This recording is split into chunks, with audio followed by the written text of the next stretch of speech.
Hey guys, salut mes amis och hallå gubbar. Maxime here. A new 250 megabyte update is out, with some map related changes, some account tweaks and fixes. Before I go into this video, I have a new Bananalicious offer with Now Drinks. The focus drink with really healthy ingredients. It's got no caffeine, taurine, helps with concentration, and can even be good for studying. With the code Banana Gaming, you get 10% off. And if you want to try both flavors, this is a really good deal. Go check it out in the link below. Now back to the video, I'll go through the map changes first. Sub-Zero and Austria are no longer part of the game. Well, that's unexpected. Especially Sub-Zero, I really thought that map would be involved in the game even more somehow, but it seems not to be the case. Some of you might not like the fact that they're removing maps when they can just keep them in the game, but my guess is that they only want to keep the maps that are popular on matchmaking. I believe this to be true because of the next change. We now have two other maps replacing them. One called Abbey and a returning map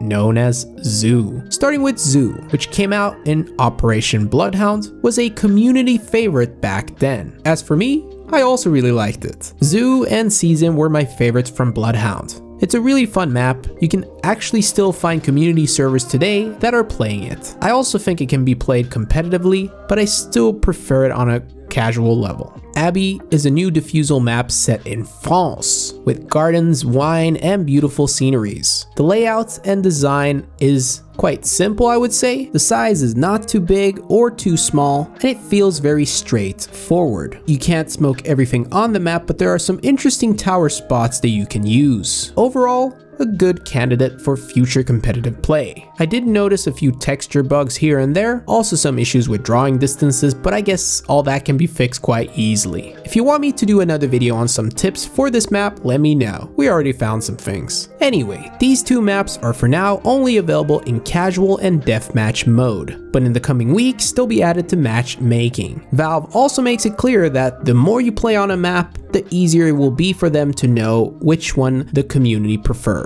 That is so interesting to me, cause Biome is still here. This must mean that Valve kept Biome because more people were playing it compared to Sub-Zero and Austria. We'll get into Biome soon, but here comes a very welcoming map back to the game. Vertigo. Vertigo has been added and redesigned for Wingman, and let me tell you, it's great. A site is closed in this version, but there are two ways of entering B site, by either going up or down as a terrorist. There are a lot of fun positions you can play from as CT, and some cool strats that you can try out as T. And this is how old CT spawn looks.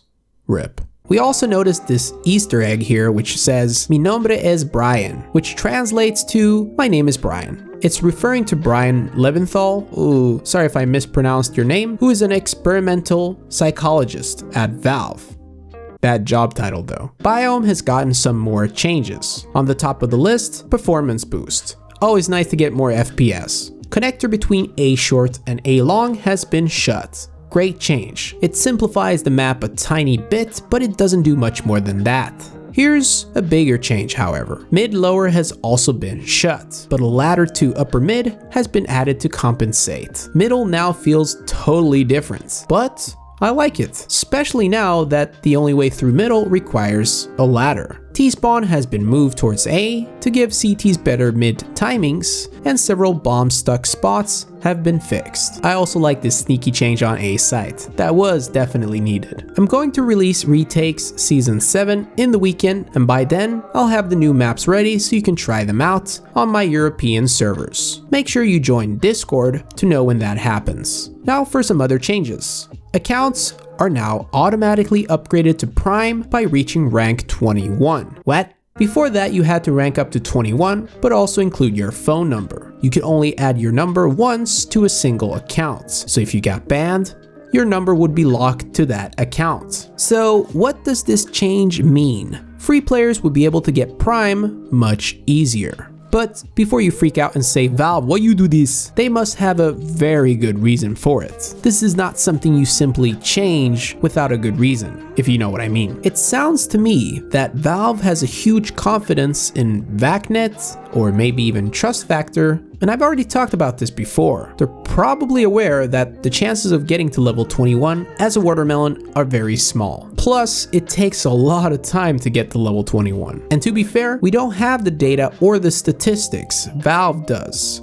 We can't see what they are seeing. We can only see what we are seeing, if that makes sense. For example, my past 6 months on matchmaking have been clean. No cheaters, my teammates were cool, but you or a friend might experience matchmaking a little different. For me, the trust factor system seems to work, but you might not agree. Anyway, the rest of the update is related to fixes. Some of them are focused on some sound bugs for when you're jumping and for fall damage, so that's comforting. That's pretty much the summary of the update. Please hit like to show your support, put a bell on the sub if you want more, and I'll see you guys soon. Stay awesome and go bananas.